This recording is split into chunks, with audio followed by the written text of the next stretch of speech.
Okay, delighted to say we're here at Parnell Park with Lyndsey Davey. How are you keeping? Yeah, good. So going into 2020, we've been speaking to a few of your teammates over the last few months.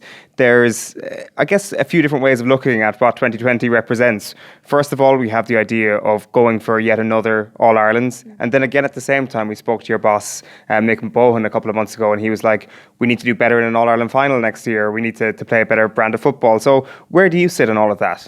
Yeah, I think probably definitely in agreement with Mick.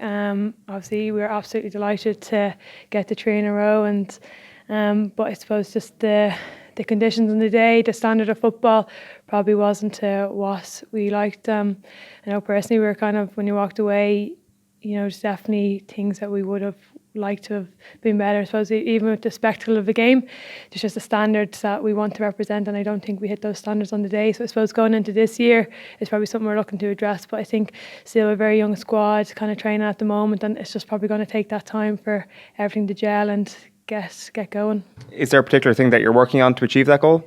Well, I suppose I'm kind of only back now last week, but I suppose for us it's just going back to basics, to be honest, and working on the simple things and maintaining possession, just not getting the negative turnovers is probably a big focal point at the moment. Is that something that's become a bigger part of your game, say, into the 2 in a row and into the 3 in a row? It's something that I've noticed anyway, particularly over the last two finals, that there's less of a presence of panic, not that there was in the first place anyway, but you're much more capable of holding on to the ball. You can wind down the clock if you need to and then strike whenever there's an opening in the defence. Yeah, and I think that's just probably something Mick has implemented, and it's just probably better game management, better football intelligence, which is something we've probably definitely developed over the past couple of years. And I suppose when you're in those situations and you're winning in big games, you kind of get that experience, and it does lead on to like the year after you have that in the tank.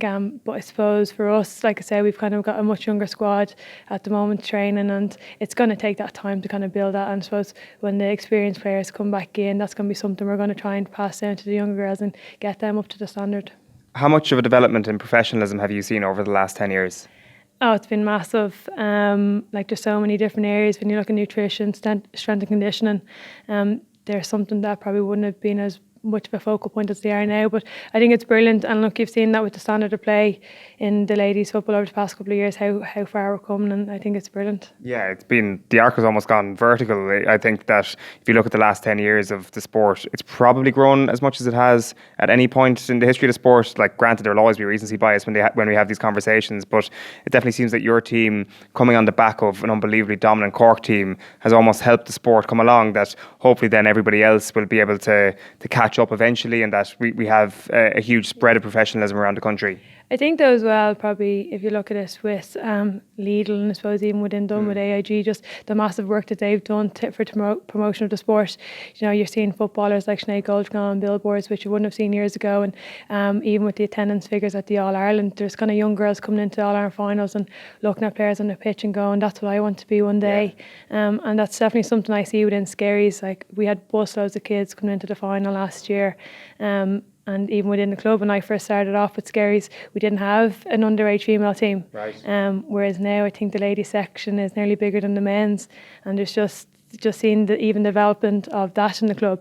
It's just fantastic to see so many young girls getting involved. But I think the key thing now is probably when they get to a certain age, 12, 13, 14, trying to keep them within the sport then, and to reduce that dropout rate. And that's even something I'm involved in with Lidl and the LGFA is a programme, going out to schools and doing like day courses with them and try and kind of get them involved. And I suppose the big thing is getting them to stay involved also. So it's just fantastic, the initiatives that's been put in place through the LGFA, and hopefully, like I said, in the years to come we'll reap the rewards of that. Are you looking at girls of a particular age that are more susceptible to being dropped out, or are you kind of working across the board? Yeah, so with our programme, we're kind of working with girls, so it'd be like trying to target kind of girls in first and second year. Okay. And like I said, we're trying to get them involved also to stay involved is the big point. Was it ever a situation for you that you were teetering on the brink at all? Because like we were talking to Martha Byrne, your teammate, a couple of weeks ago, and she was saying that it was only when she went back playing with UCD that things actually kind of picked up for her.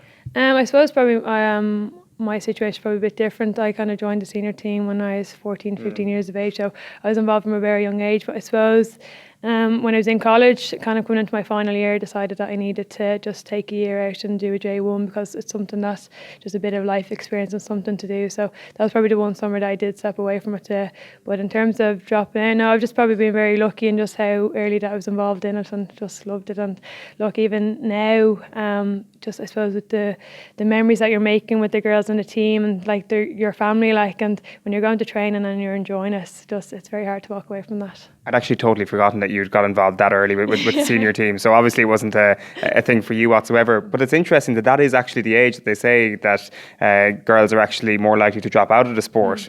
That obviously in your case that was never going to happen. Do you have an answer to that problem? Is there something that you think is a quick fix to arrest that stepping away from the sport? Because it's a hugely important issue. I mean, it's a health issue, not just a sport issue when you have girls stepping away from sport at that age. Well, I think that's probably one of the initiatives of with Lidl and Gaelic is the Serious Support Programme, is getting kind of footballers to go into the schools and to just show them, to just highlight the benefit. Like I know when I go into schools, I kind of talk about my career and from where I started to where I am now, and just even in my life and personal life as well, like, and work, just the benefits that sports have had and that, and trying to get them to kind of see that as well, that there is massive rewards to kind of stick within sport, and it doesn't have to be at a high level, like going out and trying to achieve to be a county footballer, like just even doing something in your local club and community. And again, obviously we want them to play Gaelic, but I suppose once kind of young girls and probably just teenagers in general, they're involved in some type of team sport, whatever their hobby is, to just stick with it, and just the benefits of it is just massive. I guess it's a two-way street as well, that if you have somebody who perhaps isn't making a county team at the age of 14 years of age, but they hang on and they still play for fun, they could yet be a late developer, and then therefore the county benefits. So nobody loses from this sort of initiative. Yeah, exactly. And I suppose the one person I kind of look at is kind of Denise Masterson. She was kind of late coming into the county team, and she captained Dublin to the first ever All-Ireland. So it's never too late to be getting involved in a setup like that. And look at her, she's one of the best midfielders Dublin have ever had. So I think definitely just to kind of stick with it and stay involved. It's quite the story. The last thing I wanted to ask you about is, because we were chatting about it this morning on the show, just this idea of stats in training. So I'm not sure, has your team got to the level now where you're wearing GPS in training and in matches and you're analysing these statistics? Because I guess there's kind of two ways to look at it, that the advent of statistical analysis in the GAA has obviously brought greater understanding, but I wonder if there is a little bit of paralysis by analysis sometimes creeping into especially men's teams. I'm not sure where your team is at the moment in that. Well, definitely stats is probably a massive part of our game in years gone by.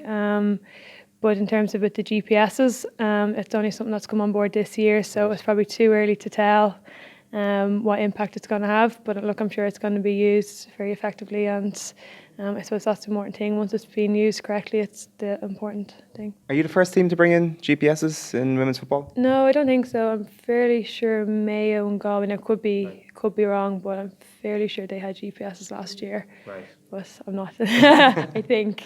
But look, like I said, I think it's fantastic though that we are kind of getting to that stage where like technology has been used, because like I said, there's massive pros to it, but just once it's been used in the right way. And then finally, how are you missing the teammates who are down in Australia? I guess as a whole, it's a great opportunity for everybody to see how you get on without some of your best players. Yeah, look, they're fantastic. It's a fantastic opportunity for them. I think Goldie had her first game last week. Macca was out with sickness, so she's back this weekend. So look, we definitely wish them all the best, and we just hope they come back in one piece, and we'll be coming hopefully back into the team kind of what will be March or April. They're probably wearing a GPS. Probably, I've no idea. I think the standard that they're playing at is brilliant. Look, it's a fantastic opportunity, like going out and playing a professional sport. But yeah, like I said, they're definitely missed, and we hope they'll be coming back to us shortly. Yeah, well, listen, Lyndsey, great chatting to you. Very best of luck for the season ahead. Thanks very much.